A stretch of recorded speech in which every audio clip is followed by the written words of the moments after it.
হয় মই বৰ্তমান উপস্থিত আছোঁ বিহপুৰীয়া থানাৰ অন্তৰ্গত আমগুৰি গাঁৱৰ সন্মানীয় খগেশ্বৰ শইকীয়াৰ বাসগৃহত। এটা কথা অতি দুখেৰে আমি দ্য নিউজ প্লাজৰ সমুদৰ্শকক জনাব বিচাৰিছোঁ বা দ্য নিউজ প্লাজৰ জৰিয়তে আমি সন্মানীয় মুখ্যমন্ত্ৰী মহোদয়ক আমি অৱগত কৰিব বিচাৰিছোঁ যে এই যে খগেশ্বৰ শইকীয়া তেখেত হ'ল এগৰাকী বিকলাংগ আৰু তেখেতৰ বৰপুত্ৰ মামু শইকীয়া তেওঁ হ'ল মানসিক বিকাৰগ্ৰস্ত এজন ব্যক্তি, এজন যুৱক। তেওঁৰ বয়স বৰ্তমান ৩৬ বছৰ। তেওঁ এই ঘৰখনৰ কাৰণে যথেষ্ট এটা অসুবিধাৰ সৃষ্টি হৈ আছে। বৰ্তমান তেওঁ তেজপুৰ মানসিক চিকিৎসালয়ত চিকিৎসাধীন অৱস্থাত আছে, য'ত তেওঁৰ লগত মাক গাৰ্জেন হিচাপে তাতে উপস্থিত থকা পৰিলক্ষিত হৈছে। কিন্তু এটা কথা আমি জনাবলৈ পাই সঁচাকৈ খুব দুখ পাইছোঁ যে এই মানসিক বিকাৰগ্ৰস্ত এই যুৱকজন হঠাৎ আজিৰ পৰা প্ৰায় 15 দিনমানৰ আগত ঘৰৰ পৰা অন্তৰ্ধান হৈ গ'ল আৰু তেওঁক যথেষ্ট মাৰকিল কৰিছে। কোনো সদাশয় ব্যক্তিয়ে মাৰকিল কৰি পুনৰ হাৰমতি ট্ৰেইন ষ্টেচনৰ পৰা সৌভাগ্যক্ৰমে এই দুৰ্ভগীয়া পৰিয়ালটোৱে মামু শইকীয়াক উদ্ধাৰ কৰিবলৈ সক্ষম হৈছে। পুনৰ তেওঁক বৰ্তমান তেজপুৰ মানসিক চিকিৎসালয়ত ইতিমধ্যে চিকিৎসাধীন অৱস্থাত তাতে তেওঁলোকে ৰাখিছে। কিন্তু আমি জানিব পৰা মতে আৰু 2-3 দিনৰ পিছতেই এই মামু শইকীয়াক পুনৰ চিকিৎসালয়ৰ পৰা পঠাই দিয়াৰ তেওঁলোকে ব্যৱস্থা কৰিছে। ইতিমধ্যে এই দুৰ্ভগীয়া পৰিয়ালটোৱে দেউতাকে আমাক জনাইছে যে যদি এনেকুৱাই হয় তেতিয়াহ'লে পুনৰ এই যুৱকজনক লৈ এই দুৰ্ভগীয়া পৰিয়ালটো যথেষ্ট অসুবিধাৰ সন্মুখীন হ'ব। সেয়েহে মই পোনপটীয়াভাৱে তেওঁ মামু শইকীয়াৰ দেউতাকৰ লগত মই অকণমান কথা পাতিম। হয়, মামু শইকীয়া মানসিকভাৱে বিকাৰগ্ৰস্ত। হয় হয়, আপুনি কি ক'ব দেউতাক হিচাপে? মই কি ক'ম, মই ক'বলগীয়া এতিয়া ভাষাই নাই। কৈছোঁ মই 4বাৰ গাড়ী নিলোঁ তেজপুৰ মেণ্টেললৈ, মোক চৰকাৰী গাড়ী দিছে। কিন্তু কথা হ'ল কি, প্ৰত্যেকবাৰ গাড়ী নিদিয়ে। আজি 10-15 দিন হৈছে, তাৰপিছত যেন তেওঁলোকে পঠাই দিয়ে। মই কেনেকৈ গাড়ী ব্যৱস্থা কৰিম কওক? মই এটা ভিক্ষাৰী মানুহ, কলেজ লৈকে বেছি খোৱা মানুহ, আৰু কোনোবাই পইচা খুলিলে 10 টকা দিয়ে, 2 টকা দিয়ে। মোৰ লাজৰ কথা সেইটো বাজিছোঁ বাৰু। তদুপৰি ল'ৰাটো মই চিকিৎসা কৰিছোঁ। মই চৰকাৰৰ লগত যোগাযোগ কৰিছোঁ, কিন্তু মই এতিয়ালৈকে কোনো ফল পোৱা নাই। কিন্তু মোক বিধায়ক ছাৰে বিহপুৰীয়া সমষ্টিৰ বিধায়ক ছাৰে অকণমান সহায় কৰিলে। আমাৰ লখিমপুৰ জিলাৰ DC ছাৰে অলপ সহায় কৰিলে আৰু বঙালমৰা থানা আছি ছাৰে অলপ সহায় কৰিলে। কাৰণ মোৰ অৱস্থাটো দেখি সহায় কৰিছে। এই বিকলাংগ মানুহ ল'ৰাটো এনেকুৱা, আমি দেখিছোঁ কিমান কষ্ট কৰি চলি আছে। সেইকেইদিন অলপ এয়াই মোৰ গাঁৱৰ ব্যক্তিৰে মোক সুধি শুনি দিছে, কিন্তু সহায় কৰা নাই। এতিয়া মই বৰ্তমান অৱস্থা বেয়া। মই যিটো চাউল পাওঁ সেই চাউলটোও বেছি মই ল'ৰা সময়ত টেবলেট আনিবলগীয়া হয়। 1 কেজি 1 কেজি চাউল খুজি আনো মই চাউল। এনেকুৱা মোৰ বিপদ, কৰিম কি মই কওক? নাই মই মৰিম নে ল'ৰাক মাৰিম নে? সেইকাৰণে মই এতিয়া বহুত দুখৰ বিষয়ে কৈছোঁ। কিন্তু বহুতে কৈছিলে যে আপুনি হেৰিয়াত দিয়ক, কিন্তু মোৰ নিজৰ লাজ লাগিছে। এতিয়া বাধ্যত পৰি দিবলৈ লৈছোঁ মই এই কথাটো দেই। কাৰণ মই এটা বিকলাংগ মানুহ, হাজিৰা কৰিব নোৱাৰোঁ। যেনে মই এদিন হাজিৰা কৰিব পাৰিলোঁ, মই আপোনালোকৰ ওচৰত নাচাপোঁ। কিন্তু নোৱাৰাৰ কাৰণে বাধ্যত পৰি মই আমাৰ অসমৰ মুখ্যমন্ত্ৰীকো জনাইছোঁ, কিবা এপ্লিকেশ্যন দিছোঁ। তেখেতে কোনো কৰা নাই, মই দিয়া নাই। কিন্তু আমাৰ বিহপুৰীয়া সমষ্টিৰ বিধায়কৰ হাতত দিছোঁ। কিন্তু এতিয়ালৈকে এবছৰ হ'ল মোক কোনো সহায় পোৱা নাই। ছাৰে এতিয়া কি কৰিছে নাজানো। আৰু বিহপুৰীয়া সমষ্টি আমাৰ বিধায়কেও মোক সহায় কৰিলে। কাৰণ কেলৈ কৰিলে, মোক এবাৰ 2,000 টকা দিছে, মিছাকৈ নকওঁ। তাৰ বাবে মোক পইচা দিলে, ক'লে মই আপোনাৰ ল'ৰাটোৰ কাৰণে মই টকা এটা ধৰি দিম। তেতিয়ালৈকে মোৰ এতিয়া পোৱা নাই। এতিয়া মই মাক আছে তেজপুৰ মেণ্টেলৰ হাতত, ল'ৰা আছে, মাকে খাবলৈ পোৱা নাই। ল'ৰাক দিয়ে আকৌ লাল চাহ ঔষধ দি খাই আছে। এতিয়া মোক মাতিছে মাকে, মোৰ যাবলৈ পইচা পাতি নাই।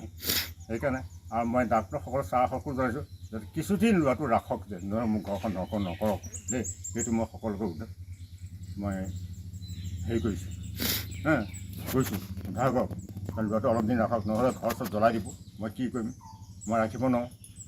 মই এটা লেঙেৰা মানুহ, তাক ধৰি ৰাখিব নোৱাৰোঁ। সেইটো চৰকাৰক মই জনাইছোঁ যে তাক কেনেবাকৈ অলপ দিন ৰাখি চিকিৎসা আপোনালোকে প্ৰদান কৰে। সেইটোৱে মই আপোনালোকক অনুৰোধ কৰিছোঁ। মোৰ বহুত দুখৰ বিষয় আৰু বহুত কথা ক'বলগীয়া আছে। মই ক'বলৈ মোৰ শক্তি নাই, কাৰণ মই সপ্তাহত ভাত 2 দিন খাওঁ। এই নামঘৰ আছে মোৰ দুখৰ টেনশ্যনত। সেইটোৱে মই আপোনালোকক জনাম। আৰু এয়া আছিল মামু শইকীয়াৰ পিতৃ খগেশ্বৰ শইকীয়া। মই প্ৰতিবেশী কেইবাগৰাকীও ব্যক্তি ইয়াত মই লগ পাইছোঁ। তেখেতসকলৰ পৰা অকণমান মই মনৰ অনুভৱটো মই জানিবৰ চেষ্টা কৰিম আৰু দা নিউজ প্লাজৰ সমূহ দৰ্শকক মই দেখুৱাবৰ চেষ্টা কৰিম। হয়, মামু শইকীয়া মানসিক বিকাৰগ্ৰস্ত আৰু অন্যহাতে তেখেতৰ পিতৃও হ'ল শাৰীৰিকভাৱে অসুস্থ অৰ্থাৎ বিকলাংগ। গতিকে এই মুহূৰ্তত এই ঘৰখন যথেষ্ট এটা কষ্টত চলি থকা আমাৰ পৰিলক্ষিত হৈছে। আৰু ইতিমধ্যে মামু শইকীয়া বৰ্তমান চিকিৎসাধীন অৱস্থাত আছে তেজপুৰ মানসিক চিকিৎসালয়ত। গতিকে তেওঁৰ সন্দৰ্ভত কি ক'ব?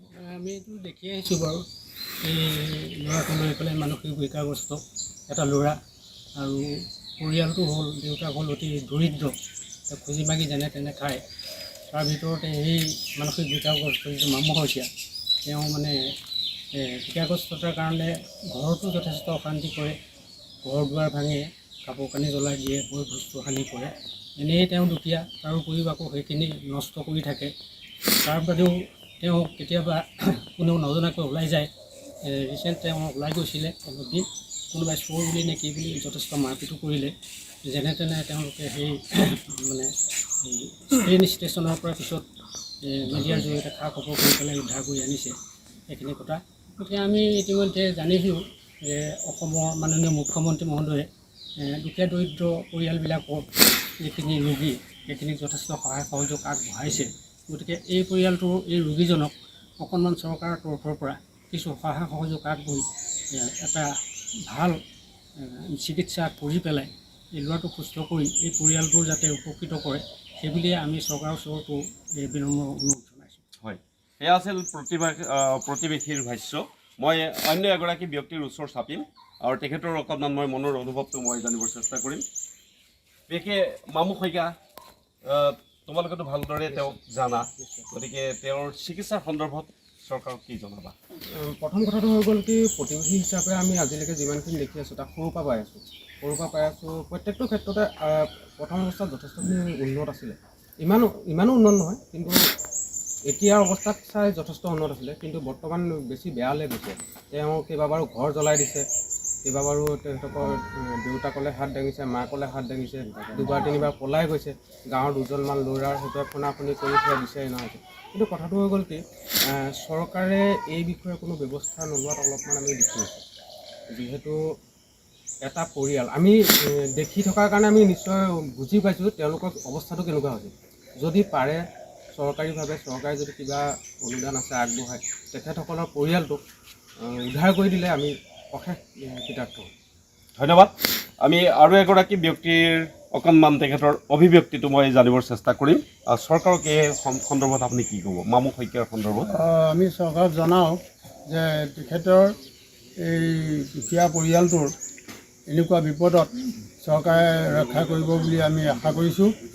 আৰু আমাৰ তেখেতৰ ঘৰৰ কাষতেই আমাৰ এই শংকৰ মন্দিৰ নামঘৰ আছে। গতিকে এই অনুষ্ঠানতো এই ল'ৰাটোৱে অকণমান অসুবিধাজনক কাম কৰিছে। গতিকে আমি ৰাইজে বেয়া পাইছোঁ আৰু আমিও তেনেকৈ সহায় কৰিব নোৱাৰোঁ। গতিকে চৰকাৰৰ ফালৰ পৰা তেখেতক সহায় সহযোগ কৰিব বুলি আমি আশা কৰিছোঁ। আৰু লগতে আমি হেমন্ত বিশ্ব শৰ্মা ছাৰলৈ আমি অনুৰোধ জনাইছোঁ যে এই দুখীয়া পৰিয়ালটোৰ প্ৰতি তেখেতে যেন অকণমান অনুগ্ৰহ কৰে, এই আমাৰ সৰল প্ৰাৰ্থনা। ধন্যবাদ। সেয়া আছিল প্ৰতিবেশীসকলৰ ভাষ্য। ইতিমধ্যে মামু শইকীয়া, এই ঘৰখন দুবেলা দুসাঁজৰ কাৰণে যথেষ্ট চিন্তিত হৈ পৰিছে এই পৰিয়ালটো। বিশেষকৈ দেউতাকৰ যি উপাৰ্জন, তেখেত হ'ল শাৰীৰিকভাৱে পংগু। গতিকে এনে অৱস্থাত এই দুৰ্ভগীয়া পৰিয়ালটোলৈ যথেষ্ট কাল অমানিশা নামি অহাৰ পৰিলক্ষিত হৈছে। এই ক্ষেত্ৰত আমি সন্মানীয় আমাৰ মুখ্যমন্ত্ৰী মহোদয়ক দা নিউজ প্লাজৰ জৰিয়তে আমি অৱগত কৰিব বিচাৰিছোঁ এই দুৰ্ভগীয়া পৰিয়ালটোৰ প্ৰতি বা এই মামু শইকীয়াৰ প্ৰতি চিকিৎসাৰ ক্ষেত্ৰত যাতে অলপ সহায় আগবঢ়ায়। যিকোনো খবৰৰ বাবে যোগাযোগ কৰক 7099017330 লগতে 7099017110 নম্বৰত।